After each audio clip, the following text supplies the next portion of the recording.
대부분의 성도님이 주일 예배 한 번 드릴 텐데 겨울이라서 두터운 옷을 입고 교회로 들어왔는데 이 실내 공기가 물론 히터를 껐지만 실내 공기가 더워요. 졸음을 이기지 못하시는 분들은 외투를 벗으세요. 네. 지난주 설교해 보니까 이기시려 하더라고요. 네. 졸음 절대 못 이깁니다. 그래서 외투를 벗으세요. 벗고 추우면 입으세요. 그래서 한 번 예배 드리는데 30분 설교 드리는데 그 목사님이 뭔가 말씀하셨는데 뭐라 말했더라. 그 졸음 때문에 설교 듣지 못하고 은혜 받지 못할 그 필요 없잖아요. 그냥 두꺼운 외투 있으면 파카 같은 거 벗으세요. 벗고 조금 이제 온도가 좀 떨어진다 하면 입으시면 됩니다. 그래서 설교 들었다가 더우면 벗으세요. 예. 그래서 말씀에 집중할 수 있도록 할 수 있기 바랍니다. 사랑하는 성도 여러분, 한 주간도 평안하셨습니까? 오늘은 대강절 마지막 주일입니다. 그리고 모레 화요일은 예수님이 탄생하신 성탄절입니다. 오늘 설교 제목은 주의 길을 준비합시다입니다. 우리 옆에 계신 분과 한번 인사해 볼까요? 주의 길을 준비합시다. 주의 길을 준비합시다. 세례 요한이 초림하신 예수님의 길을 준비한 것처럼 우리는 재림하실 예수님의 길을 준비할 수 있기를 바랍니다. 오늘 본문은 세례 요한의 사역에 대한 내용입니다. 누가는 다른 복음서 저자와는 달리 세례 요한이 사역한 때를 아주 구체적으로 기록하였습니다. 1절 말씀 같이 한번 읽겠습니다. 디베rio 황제가 통치한 지 15해 고 본디오 빌라도가 유대의 총독으로 헤롯이 갈릴리의 분봉왕으로 그 동생 빌립이 이두레와 드라고니 지방의 분봉왕으로 루사니아가 아빌레네의 분봉왕으로. 우리는 누가가 이 복음서를 기록한 시대에 대해서는 잘 모릅니다. 1절 말씀 읽어보니까 왕들 이름이 나오는데 모르는 이름도 있습니다. 아마 역사를 아는 사람은 만약에 이렇게 표현했더라면 알 수 있을 것 같아요. 세종대왕이 통치하던 때에 이렇게 만약에 1절을 시작했다면 세종대왕이 우리가 아는 왕인데, 근데 1절을 보니까 잘 모르는 왕들 이름이 많이 나와 있습니다. 누가복음의 독자인 성도들은 1절에 기록된 인물들을 잘 알고 있었습니다. 로마의 황제 디베료는 가이사 아구스도가 사망한 지 주 14년 8월부터 통치하기 시작했습니다.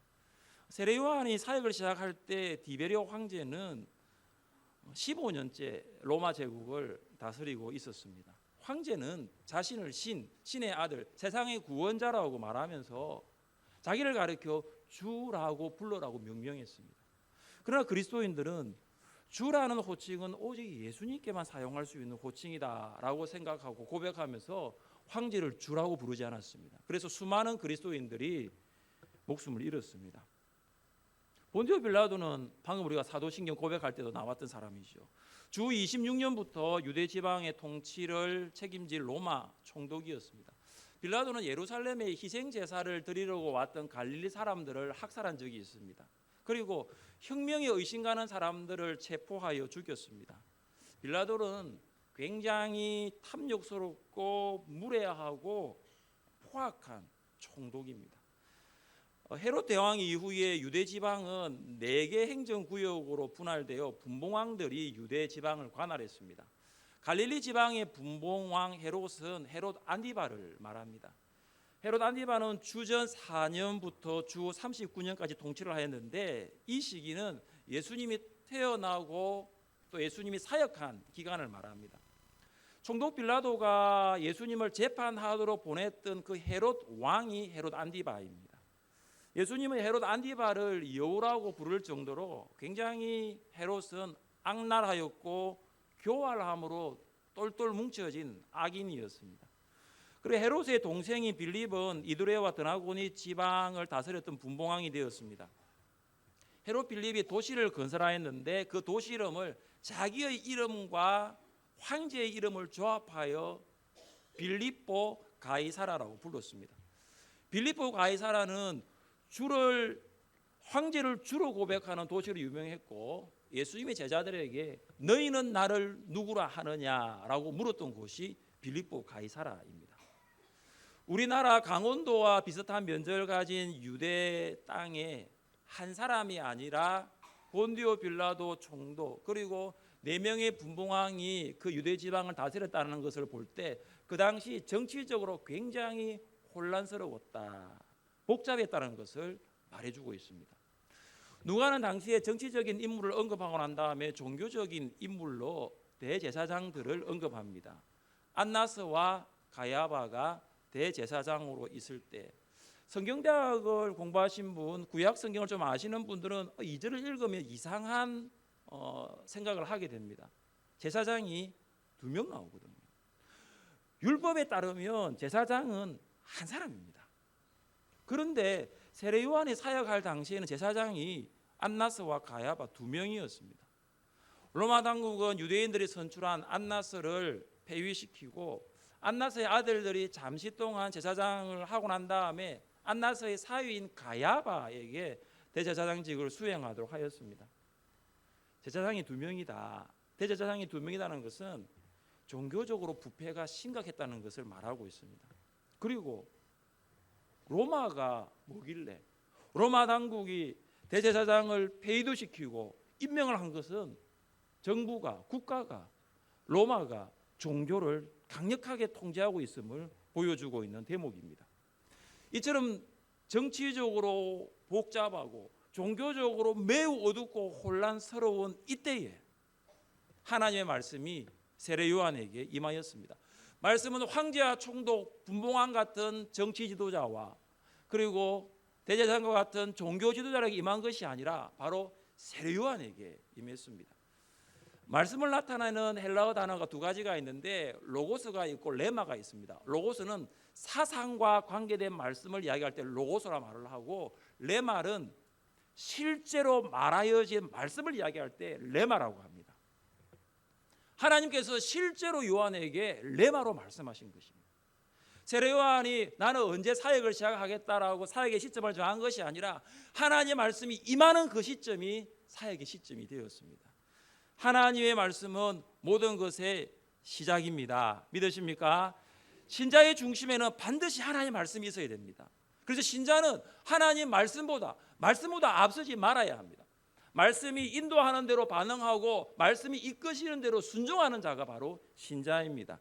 하나님의 말씀이 여러분 안에 있습니까? 하나님이 여러분에게 레마로 말씀하십니까? 여러분의 삶의 시작은 무엇입니까? 무엇이 여러분을 이끌고 무엇이 여러분을 인도하고 있습니까? 그것이 말씀입니까? 말씀이어야 될 줄 믿습니다. 그러나 우리 안에 하나님의 말씀이 없는 이유가 무엇일까요? 왜 하나님께서는 우리에게 세례 요한처럼 말씀하지 않는 것일까요? 왜 우리의 삶의 시작은 말씀이 아닐까요? 왜 말씀이 우리의 삶을 인도하지 않고 있을까요? 빈들이 없기 때문입니다. 빈들이 없기 때문에. 하나님의 말씀이 세례 요한에게 임한 장소는 빈들이었습니다. 광야였어요. 예루살렘에서 여리고로 내려가다가 사해 방향으로 들어가면 오른쪽으로 황량한 들과 험한 산들이 펼쳐져 있는 유대 광야가 시작됩니다. 유대 광야는 사해를 끼고 남북으로는 67km 그리고 동서로는 26km 가량 펼쳐져 있습니다. 유대 광야의 연 강수량은 100에서 150mm밖에 되지 않습니다. 아주 비가 적게 내리는 곳이에요. 그만큼 광야는 메마른 땅이고 그만큼 광야는 황량한 곳입니다. 아무것도 없는 곳이에요. 사람도 살지 않는 곳이에요.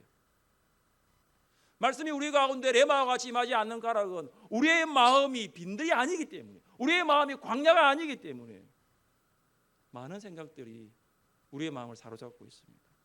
우리의 마음은 낮아져 있지 않습니다. 세상의 것들로 채워져서 우리의 마음은 더 이상 가난하지 않습니다. 간절함도 없고 갈급함도 없습니다. 높은 마음을 가졌고 복잡한 생각으로 가득 차 있습니다.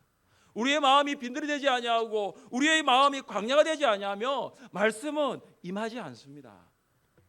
우리의 생각을 비우지 아니하면 하나님 말씀을 들을 수가 없는 것입니다. 말씀이 광야에 있는 세례 요한에게 임한 것은 그가 경건한 삶을 살고 있었기 때문입니다. 세례 요한의 출생을 예고했던 주의 사자의 말씀을 들어보십시오. 이는 그가 주 앞에서 큰 자가 되며 포도주와 독한 술을 마시지 아니하며 모태로부터 성령의 충만함을 받아. 세례 요한은 구약의 나시린과 같이 포도주와 독한 술을 마시지 아니하고 모태로부터 성령의 충만을 받았습니다. 세례 요한에게 말씀이 임한 것은 그가 외적으로는 광야에 있었던 것과 내적으로는 그의 마음에 성령으로 충만했기 때문입니다. 여러분에게 말씀이 임하기를 원하신다면 여러분 안에 있는 복잡한 생각들을 다 내려놓고 성령의 충만을 받으시기를 바랍니다. 설교를 듣고 있는 지금도 여러 가지 생각으로 복잡합니다. 우리가 여러 가지 생각으로 복잡하면 말씀을 들을 수가 없습니다. 연말에 정리해야 할 것들로 머리가 복잡하고 내년 2019년도 연시에 시작해야 할 일들 때문에 마음이 복잡하고 아직도 선택하고 실행해야 할 많은 것들이 있으니까 마음이 복잡하니까 말씀이 임하지가 않는 것입니다. 말씀은 영적인 빈들, 영적인 광야를 가진 신자에게만 임한다는 사실입니다. 이스라엘에는 말라기 선지자 이후 400년 동안 말씀이 없었습니다. 400년의 침묵을 깨고 드디어 말씀이 세례 요한에게 임하였습니다. 요한은 요단강 근처를 찾아다니면서 백성들에게 말씀을 전했습니다. 요한이 백성에게 전한 말씀, 요한이 하나님으로부터 받고 백성에게 대언했던 말씀이 무엇일까요? 죄 사함을 받게 하는 회개의 세례입니다. 제 사함을 받게 하는 회개의 세례입니다. 제 사함을 받게 하는 회개는 제 사함을 받게 하는 세례는 세례가 제 용서를 가져오는 것을 말하는 것이 아닙니다. 세례는 회개하고 제 용서를 받은 자가 받는 것입니다. 그래서 세례를 받기 위해서는 반드시 회개해야 합니다. 회개라는 이 말의 근본적인 뜻은 돌이키다라는 말입니다. 회개는 자신이 자기의 죄를 인지하고 그리스도 안에서 하나님의 자비를 깨닫는 것으로부터 시작합니다. 그러면 죄인은 죄 때문에 괴로워하는 거예요. 죄를 미워하게 되는 거예요. 이제는 내가 죄를 짓지 아니하고 돌이켜서 하나님께로 향해야 되겠다, 그런 생각을 하는 거죠. 회개는 자신의 죄를 인식하고 괴로워하고 미워하는 것만으로는 회개가 아닙니다.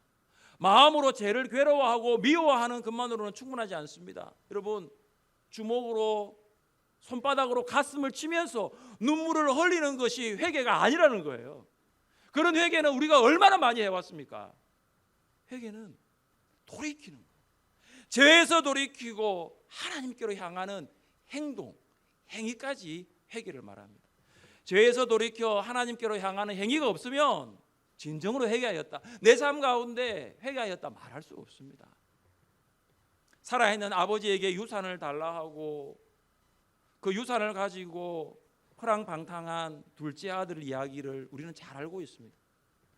그런 돼지 농장에서 일하면서 돼지 먹이로 고픈 배를 채울 수밖에 없는 그 비참한 자신의 모습을 보면서 아마 가슴 쳤을 거예요. 내가 왜 이렇게 사는가 마음 아파했을 거예요. 그러나 거기서 끝이 아니었어요. 그 둘째 아들은 자신의 죄를 인지하고 그 죄를 미워하고 마음으로만 괴로워하는 것으로 끝난 것이 아니라 행동했습니다. 성경은 그의 행동을 이렇게 기록하고 있습니다. 우리 같이 한번 읽어보겠습니다. 이에 스스로 돌이켜 이르되 내 아버지에게는 양식이 풍족한 품꾼이 얼마나 많은가. 나는 여기서 줄여 죽는구나. 내가 일어나 아버지께 가서 이르기를 아버지, 내가 하늘과 아버지께 죄를 지었사오니. 그런 비참한 상태에서 자신의 모습을 보았습니다. 그러나 그것으로 끝나지 않았던 거죠. 돼지를 치면서 내 인생이 왜 그럴까, 그것으로 끝나지 않았던 거예요. 내가 일어나야 되겠다, 내가 돌이켜야 되겠다. 이 자리는 내가 소망이 있는 자리가 아니라 이 자리는 내가 소망이 없으니까 내가 아버지의 집으로 가야 되겠다.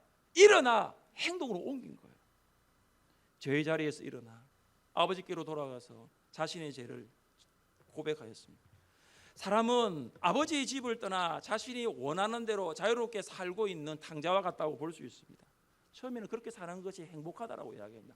자유다라고 이야기를 하는 거죠. 그러나 인생의 밑바닥까지 비참하게 떨어지는 경험을 하면 정신이 차려집니다. 밑바닥까지 내려가지 아니하면 여전히 죄를 지을 수밖에 없는 존재가 우리예요. 큰 슬픔과 비극을 당한 후에야 비로소 자신을 도와줄 수 있는 분은 하나님밖에 없음을 알고 아버지밖에 없음을 알고 그때 아버지의 집으로 가는 거예요. 지금 잘못된 방향으로 가고 있으면 지금 있는 자리에서 멈추셔야 됩니다. 그리고 지금 있는 방향에서 완전 정반대 방향으로 돌이켜 가야 합니다. 지금 있는 자리에서 멈추지 아니하면은 큰 슬픔과 비극을 당할 수 있습니다. 그래서 회개는 마음의 회개와 행위의 회개를 말합니다. 말로만 하는 회개는 회개가 아니에요. 행위로 연결되어야 합니다. 마음만 돌아서는 것이 아니라 행위까지 돌아서야 합니다. 생각과 태도만 돌아서는 것이 아니라 행위까지 돌아서야 하는 것이 회개입니다. 오래전에 아프리카 한 콩고의 한 마을에서 큰 부흥이 일어났습니다. 이 부흥이 일어난 원인은 선교사님이 복음을 전한 사역 때문이 아니었습니다. 두 여자 성도와 한 남자 성도의 진정한 회개에서 시작되었습니다. 어느 날 기도하는 가운데 두 여인의 마음에 성령께서 강력하게 역사하셨어요. 그 두 여자 성도의 그 마음에 성령이 충만히 역사하셔서 이제 삶을 돌이키기로 시작했습니다. 그중 한 여인은 교회에 바쳐진 쌀을 한 자루 몰래 집으로 가져온 거예요. 기도하는데 자꾸 마음이 걸리는 거예요. 그래서 그 여인이 그 쌀을 다시 교회로 가지고 와서 성도들 앞에 서서 고백합니다.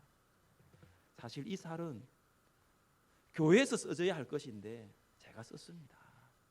저를 용서해 주십시오. 그 이야기를 듣고 난 다음에 다른 여자 성도 한 분이 나와서 이런 고백을 합니다. 저는 남의 집에서 일을 하는 사람인데 주인 집에 있는 계란 한 개를 주인에게 말하지 않고 가져왔습니다. 그것을 회개합니다. 이어서 한 남자 성도가 와서 고백합니다. 저는 어떤 선교사님과 함께 교제를 하면서 선교사님 집에 갔다가 선교사님 그 집에 있는 책 한 권을 선교사님에게 아무 말도 하지 않고 그냥 가지고 왔습니다. 이것을 다시 돌려드리며 회개하기를 원합니다. 쌀 한 자루, 계란 한 개, 책 한 권, 하나님이 용서해 주십시오 회개한 것이 아니라 그것을 제자리에 갖다 놨어요. 가져온 것을 원래 있던 자리에 갖다 놨는 거예요. 그게 회개예요. 회개는 생각과 마음의 돌이킴뿐만 아니라 행동, 행위까지 돌이킴입니다. 무엇보다도 더 금은 여러분의 마음이 있다면 회개하십시오. 마음뿐만 아니에요. 앞으로 이런 행동은 내가 절대 하지 않겠다라고 하나님 앞에 회개하십시오. 세례 요한의 사역은 사람들에게 회개를 선포하고 회개하는 자들에게 세례를 베풀었습니다. 그의 사역은 구약에 예언된 말씀이었습니다. 저자 누가는 선지자 이사야의 말씀을 인용하고 있습니다. 우리 함께 말씀을 읽어보겠습니다. 광야에서 외치는 자의 소리가 있어 이르되 너희는 주의 길을 준비하라. 그의 오실 길을 곧게 하라. 모든 골짜기가 메워지고 모든 산과 작은 산이 낮아지고 굽은 것이 곧아지고 험한 길이 평탄하여질 것이요. 고대의 왕의 행차가 있으면 왕의 신하들이 왕의 메신저들이 미리 와가지고 왕이 방문하는 그 장소 그 마을들을 준비를 했습니다. 왕이 오시는 길이 골짜기면 그 골짜기를 메우고 왕이 오는 길에 굽고 험한 길이 있으면 그것을 낫게 만들었습니다. 왕이 오는 길에는 아무런 문제가 없도록 다 조치를 취했습니다. 마찬가지입니다. 세례 요한은 메시아의 오심을 위해서 모든 백성들을 지금 준비시키고 있었습니다. 그래서 그는 광야에서 큰 소리로 외쳤습니다. 너희는 주의 길을 준비하라. 그의 오실 길을 곧게 하라. 요한은 백성들에게 예수님의 오실 길을 준비하고 그 길을 곧게 할 것을 선포했습니다. 예수님의 오실 길을 준비하고 예수님의 오실 길을 곧게 하기 위해서 반드시 제거되어져야 할 것이 있습니다. 예수님의 오실 길을 방해하는 것이 있습니다. 그것은 죄입니다. 죄는 골짜기처럼 하나님과 우리 사이를 떨어뜨려 놓고 죄는 하나님과 전혀 관계없는 삶, 무관심을 말합니다. 사람들은 하나님이 누구인지 말씀이 무엇인지에 대해서 관심이 없습니다. 죄는 높게 솟은 산과 같이 창조주 하나님을 대적하며 우리의 능력으로 살 수 있다, 내 힘으로 살 수 있다라고 말하는 교만입니다. 사형리 제2원리에 이런 내용이 나와 있습니다. 본래 사람은 하나님과 사귀며 살도록 창조되었습니다. 그런데 사람은 자기 마음대로 살려고 했기 때문에 마침내 하나님과의 사귐은 끊어지고 말았습니다. 하나님 없이 제 마음대로 사는 사람은 적극적일 때는 하나님께 반항하게 되며 소극적일 때는 하나님에 대하여 무관심하게 되는데, 이것이 바로 성경이 말하는 죄의 증거입니다. 죄의 증거는 무관심과 교만입니다. 우리가 하나님과 하나님 말씀에 대해서 무관심하고 하나님을 대적하면서 우리의 힘으로 살아가겠다는 교만은 죄의 증거라는 것이죠. 예수님이 여러분 마음에 들어오시기를 원하십니다. 예수님이 여러분의 구원자가 되셔서 진리의 길과 생명의 길로 여러분을 인도하시기를 원하십니다. 예수님이 여러분의 마음의 주인으로 자정하셔서 어두움을 물러가게 하고 새로운 일을 시작하기를 원하시는 줄 믿으시기를 바랍니다. 그런데 여러분의 마음에 들어오시는, 예수님이 여러분의 마음에 들어오는 그 길에 무관심의 골짜기가 있으면 예수님 오실 수 없는 거예요. 교만한 산이 있으면 예수님 오실 수 없는 거예요. 무관심의 골짜기, 교만한 산들은 제거되어져야 하는 것이죠. 무관심과 교만한 마음을 가지고 있으면 예수님이 내 마음에 오시는 길을 만들 수가 없는 거예요. 무관심의 골짜기는 메워져야 하고 교만한 높은 산은 낮추어져야 합니다. 무관심의 골짜기를 말씀과 성령으로 메우십시오. 교만한 산을 말씀과 성령의 쟁기로 깎고 치우고 곧게 하십시오. 말씀과 성령으로 여러분의 무관심하고 교만한 마음을 충만하게 채울 수 있기를 바랍니다. 말씀과 성령이 없으면 우리의 마음의 골짜기는 점점 더 깊어질 거예요. 우리의 교만한 산은 점점 더 높아질 수밖에 없습니다. 여러분의 눈을 세상 사람들에게 돌려보십시오. 그들은 하나님에 대하여 관심합니다. 12월 25일 크리스마스, 그들에게는 아무 의미가 없어요. 그냥 휴일이에요, 휴일. 그래서 여러분 백화점이나 시내에 나가보시면 메리 크리스마스라는 게 없어요. 그 사람들은 그냥 해피 할러데이예요. 하루 쉬는 공휴일이에요. 예수님이 왜 25일 그 성탄절에 오신 것을 관심이 전혀 없다라는 거죠. 그냥 가족 일, 자기의 미래만 있을 뿐이에요. 세상 사람들은 높은 마음을 가지고 있습니다. 하나님 없이도 살 수 있다라는 거예요. 복음 전합니다. 예수 믿고 구원 받으세요. 그 필요 없어요. 돈을 믿고 지식을 믿고 건강을 믿고 주먹을 믿어요. 하나님 없이 지금까지 별일 없이 잘 살아왔는데 앞으로도 그럴 거야라고 생각을 하고 있는 것입니다. 사랑하는 성도 여러분, 광야에서 사람들을 향해 외쳤던 세례 요한의 외침같이 이제 세상과 사람들을 향해 외쳐보십시오. 너희는 주의 길을 준비하라. 그의 오실 길을 곧게 하라. 반드시 속히 오시리라 약속하신 우리 주 예수 그리스도께서는 반드시 오실 줄 믿습니다. 세상 사람들이 우리를 향하여 조롱하고 야유를 보내더라도 그들을 향하여 소리 높여 외치십시오. 너희는 주의 길을 준비하라. 그의 오실 길을 곧게 하라. 이 메시지가 사람들의 무관심한 마음의 골짜기에 부딪혀 돌아와도 괜찮아요. 또 외치는 거예요. 너희는 주의 길을 준비하라. 이 메시지가 사람들의 교만한 마음에 산을 움직이지 못해도 괜찮아요. 그래도 우리가 해야 할 일은 세례요한과 같이 외치는 거죠. 같이 한번 외쳐보실까요? 너희는 주의 길을 준비하라. 너희는 주의 길을 준비하라. 우리가 사람들을 향해 외칠 때 세상의 모든 육체는 하나님의 구원하심을 보게 될 것입니다. 우리는 세상의 모든 육체를 향하여 복음의 소식을 계속적으로 전하는 것입니다. 복음이 구원입니다. 복음을 듣지 않고서는 구원을 받을 수가 없습니다. 미국의 부흥사요 청년 지도자인 토리 존슨 목사님은 시카고에서 오클라호마 털사에까지 비행기를 타고 가고 있었습니다. 어디를 가든지 틈만 나면 복음을 전가하고 전도한 그이기에 그날도 누구를 전도할까 이 비행기 안에서 찾다가 얼굴에 수심이 가득한 여승무원을 보았습니다. 그런 여승무원에게 복음을 전했습니다. 예수님을 영접해야 살 수 있습니다. 예수님을 영접해야 살 수 있습니다.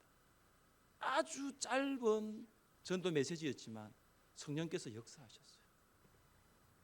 그 짧은 한마디에 여성무원은 예수님을 영접하고 그 순간 얼굴에 어두운 그림자가 사라지고 기쁨이 충만한 얼굴이 되었습니다. 목적지 도착하자 성무원은 비행기에서 내리는 존슨 목사님에게 마지막 인사를 하면서 말했습니다. 목사님, 앞으로 이 비행기에서 또 다시 만나기를 원합니다. 그러나 다시 만나지 못하면 저 천국에서 뵙기를 원합니다. 예수를 영접했다는 거죠. 천국을 소망하고 있으니까요. 존슨 목사님은 행복한 마음으로 인사를 나누고 헤어졌습니다. 이튿날 호텔에서 조간신문을 펼쳐보니 일면 머리 기사에 오클라호마 tulsa에서 텍사스 폴스로 가던 비행기가 추락했다는 기사가 실려 있었습니다. 알고 보니 바로 자신이 탔던 비행기였습니다. 그 사고로 승무원과 승객 전원이 사망했습니다.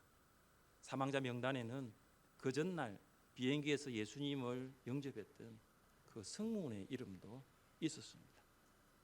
존슨 목사님은 비행기 안에서 주의 길을 준비하십시오. 주의 길을 준비하십시오. 예수님 영접해야 살 수 있습니다. 외쳤던 것입니다. 지옥으로 갈 뻔했던 한 영혼이 마지막 순간에 천국으로 가게 된 것입니다. 우리는 내일 어떻게 될지 알 수가 없습니다.